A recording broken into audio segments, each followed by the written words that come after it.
Elements को लेकर के भी, चीज़ों को लेकर के भी बहुत सारी बातें होती है, पर मुझे लगता है कि 3 बेसिक एलिमेंट्स अभिनय के लिए आवश्यक हैं। पहला है, कोई गैस कर सकता है कि 3 बेसिक एलिमेंट्स क्या हो सकते हैं?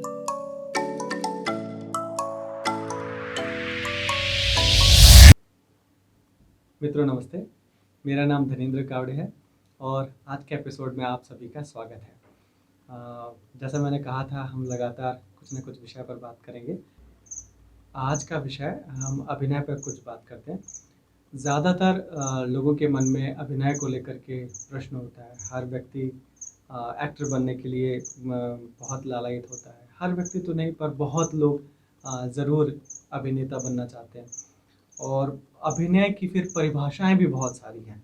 अलग अलग स्कूल हैं, अलग अलग मान्यताएं हैं, अलग अलग तरीके के विचार हैं अभिनय को लेकर के, और सारे जायज़ हैं। सब अपनी अपनी विशेषता के साथ में हैं। तो कभी भी कोई भी एक विशेष या एकांगी विचार या कोई भी एक तरीके का स्टाइल, मुझे नहीं लगता कि वो ज़्यादा उसको ही मानना या दूसरे को नकार देना, ऐसे विचार बहुत बार आते हैं, पर वो जायज़ नहीं है, क्योंकि हर किसी का अपना एक स्टाइल है। इसलिए किसी भी परिभाषा में बांधना अभिनय को, मुझे लगता है वो बहुत कठिन भी होगा। इसलिए कई बार जब लोग मुझसे प्रश्न करते हैं कि मुझे एक्टिंग सीखनी है, तो प्रश्न हमेशा से ही रहता है कि वो व्यक्ति करना क्या चाहता है, कैसे करना चाहता है। क्योंकि परिस्थितियाँ बदलेंगी।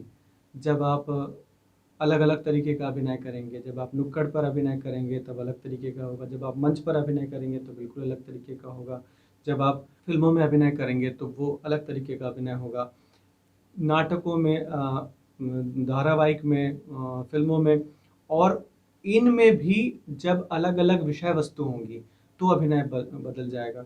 और अभिनय विषय वस्तु के साथ-साथ जब डायरेक्टर होगा या उस राइटर होगा, जो उनकी एक विशेष सीमा होगी, या एक विशेष फ़ॉर्म होगा, जिसमें एक विशेष पद्धति होगी कि उन्हें इस तरीके का ही प्रस्तुतिकरण करना है, तब उसमें अभिनय का तरीका बिल्कुल बदल जाएगा।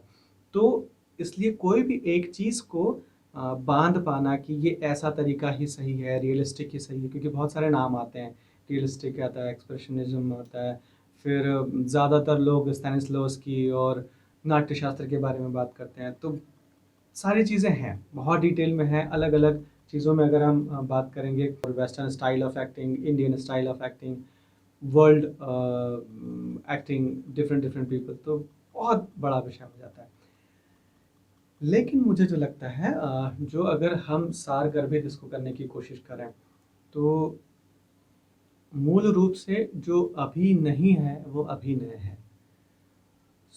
अभी नहीं है वो अभिनय है में बहुत सारी चीज़ें आती हैं। मतलब जो रोज़मर्रा की ज़िंदगी में हम बात कर रहे होते हैं, या मैं आप लोगों के साथ में बात कर रहा हूँ, तो इसमें बहुत ज़्यादा स्क्रिप्ट नहीं है। मन में विचार है और मैं आपसे बात कर रहा हूँ। जब अभिनय की बारी आती है, तो अभिनय में एक परिस्थिति होती है, जो लेखक ने लिखा हुआ है, स्क्रिप्ट लिखी हुई है।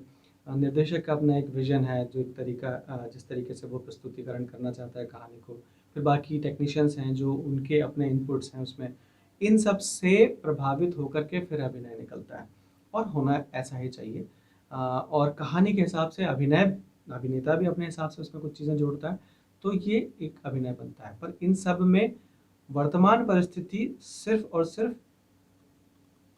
अभिनय करने की होगी, पर वो अभिनय वर्तमान में जो घटेगा, वो कहानी पहले लिखी होगी। अभी नहीं है, मतलब कि जो कहानी अभी वर्तमान में नहीं घट रही है, उसको घटाया जा रहा है एक तरीके से, वो अभिनय का भाग होगा, ऐसा मुझे लगता है। और इसके लिए अगर सारी चीज़ों के लिए हम बात करें, तो सिर्फ़ 3 एलिमेंट बहुत ज़्यादा इम्पोर्टेंट हैं। एलिमेंट्स को लेकर के भी, चीज़ों को लेकर के भी बहुत सारी बातें होती हैं, पर मुझे लगता है कि 3 बेसिक एलिमेंट्स अभिनय के लिए आवश्यक हैं। पहला है, कोई गैस कर सकता है कि 3 बेसिक एलिमेंट्स क्या हो सकते हैं? 3 बेसिक एलिमेंट्स मुझे लगता है जिनके बगैर में अभिनय या कोई भी चीज़ें संभव नहीं है, वो है आपका शरीर, दूसरा मन, और तीसरा आत्मा। ये एग्जिस्टेंस आपका जीवन के लिए भी ये तीनों चीज़ें ज़रूरी है। और क्योंकि ये तीनों चीज़ों से ही आपका जीवन चलता है, और ये जिस अवस्था में होंगे उसी हिसाब से आपका जीवन चलता है। तो अभिनय में भी यही बात लागू होती है कि आपका शरीर जिस तरह से होगा, आपका मन जिस तरह से होगा, और आपका आत्मा जिस तरह से होगी। इन तीनों की साधना कह लीजिए या रियाज़ कह लीजिए, इन तीनों के रियाज़ से ही अभिनय आप साध सकते हैं, और उसी के अनुसार फिर चीज़ें घटेंगी। शरीर में, क्योंकि इसी शरीर के माध्यम से हम अभिनय करते हैं, हमारे हाथ पैर, सिर से लेकर के पैरों के नख तक के, और आवाज़ भी हमारे शरीर का ही हिस्सा है। तो इसके उतार चढ़ाव, इसमें चीज़ों के रियाज से ही हम चीज़ों को कर सकते हैं। अगर हमारी बॉडी फ्लेक्सिबल होगी, हर तरीके की चीज़ें हम कर सकते हैं, सक्षम होगा हमारा शरीर हर तरह के चीज़ों को, अपने आप को मोल्ड करने में, तो हम हर तरीके की किरदार कर पाएंगे। अगर नहीं होगा तो हम कुछ एक विशेष प्रकार के किरदार कर पाएंगे। ये आवाज़ के साथ में भी होगा कि आवाज़ में अगर उतार चढ़ाव हमको ठीक से आता है तो हम हर तरीके का कर सकते हैं। कई बार क्वालिटी हर किसी की अपनी फिजिक की भी होती है, आवाज़ की भी होती है, तो एक सीमा से ज़्यादा हम नहीं कर सकते, पर मूलतः हमारा शरीर आवश्यक होगा अभिनय करने के लिए, और जिस रूप में, जिस तैयारी के साथ में होगा, वैसे ही हम उससे अभिनय कर पाएंगे। दूसरा हमें लगता है, मुझे लगता है मन। मन में है निर्देश, मतलब डायरेक्शंस या फिर परिस्थितियाँ, जो हम लेखक भी लिखता है या निर्देशक कहता है, उन परिस्थितियों के हिसाब से हम उन निर्देशों के हिसाब से अपने शरीर को और आवाज़ को ढालते हैं, जिसमें डायलॉग्स भी आ जाते हैं। उसको जब समावेश करके शरीर से हम अभिव्यक्त करते हैं, तो उन निर्देशों के आधार पे अभिनय घटता है। इसमें डायरेक्शन जितने हैं, हम सब ले सकते हैं, जिसमें साउंड का डायरेक्शन, लाइट का डायरेक्शन, सेट का डायरेक्शन, लेखक का डायरेक्शन, डायरेक्टर का अपना डायरेक्शन, और परिस्थितियों का, को एक्टर का डायरेक्शन। तो ये सारी चीज़ों के साथ में फिर मन उसमें काम करता है, क्योंकि मन को उन निर्देशों का पालन करना है कि हाँ, मुझे अभी हाथ उठाना है, अभी ये कहना है, इसको थोड़ा ज़ोर से कहना है, इसको थोड़ा सा रुक करके कहना है, इसको थोड़ा सा दबा कर कहना है, ये रो करके कहना है, ये हंस करके कहना है। तो ये सारा मन का हिस्सा है निर्देशों का, और ये चीज़ आवश्यक है, क्योंकि जब हम उन निर्देशों को अच्छे से पालन करेंगे, तभी हम अपने शरीर का संचालन ठीक ढंग से कर पाएंगे। और तीसरी एक महत्वपूर्ण बात जो निकल करके आती है, वो है आत्मा। आत्मा को अभिनय में, इन चीज़ों में अगर हम जोड़ करके देखें, तो मैं समझता हूँ वो भाव से हम जोड़ सकते हैं, क्योंकि वो जब भावों के साथ हम जितनी तल्लीनता के साथ, प्रगाढ़ता के साथ जुड़ते हैं और उनको अभिव्यक्त कर सकते हैं, तभी जो हमारे शरीर है और शरीर का जो निर्देश है, उस निर्देश के साथ जब भाव जुड़ करके बाहर आता है, तब वो सामने भी रस की निष्पत्ति करता है। क्योंकि यदि मैं सिर्फ हाथ उठा रहा हूँ, या मैं सिर्फ रो रहा हूँ, या मैं सिर्फ हंस रहा हूँ, लेकिन उसके अंदर मेरा खुद का अनुभव नहीं है या उसमें भाव नहीं है, तो वो उतना ज़्यादा आनंदित लोगों को नहीं करेगा, प्रभावित नहीं करेगा। और अभिनय में जो सबसे ज़्यादा प्रभाव आता है, आपका शरीर बहुत अच्छा है, आपकी आवाज़ बहुत अच्छी है, लेकिन आपका मन ठीक नहीं है, या मन आप निर्देश ठीक से पालन नहीं कर पा रहे हैं, तो भी अभिनय गड़बड़ाएगा। आपका शरीर बहुत अच्छा है, आपकी आवाज़ बहुत अच्छी है, आपका मन बहुत अच्छा है कि आप सारे निर्देश का पालन कर पा रहे हैं कि ऐसे करना है, ये करना है, वो करना है, ये करना है, ये करना है, लेकिन आप उसमें, आपकी उसमें आत्मा नहीं जुड़ पा रही, यानी कि आप उसको महसूस नहीं कर पा रहे हैं, या फिर उसको ठीक ढंग से अनुभव नहीं कर पा रहे हैं, तो वो भाव नहीं निकलेंगे। तो यदि आप रो भी रहे हैं, लेकिन वो आत्मा उसमें नहीं जुड़ी, तो रोने का उतना प्रभाव नहीं पड़ेगा।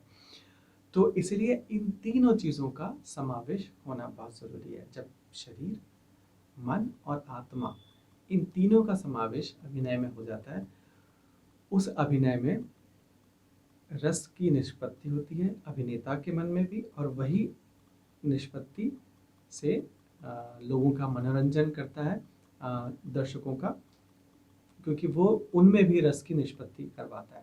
इसलिए मनोरंजन का जो मतलब निकलता है बहुत, वो मनःरंजन, मतलब इसमें बहुत बड़ा एक विषय है, उस पर कभी हम फिर चर्चा करेंगे, जिसमें मन का रंजन करने वाली बात निकल आती है। तो मनोरंजन सिर्फ एंटरटेनमेंट से नहीं है, मन मतलब आपका खुद का मन, मतलब अभिनेता का मन भी, जो कलाकार काम कर रहे हैं उसका मन भी, और जो दर्शक है उनका मन भी, जब एक दूसरे का मन रंजित होता है तो वो एक अलग ही कला का प्रभाव करता है।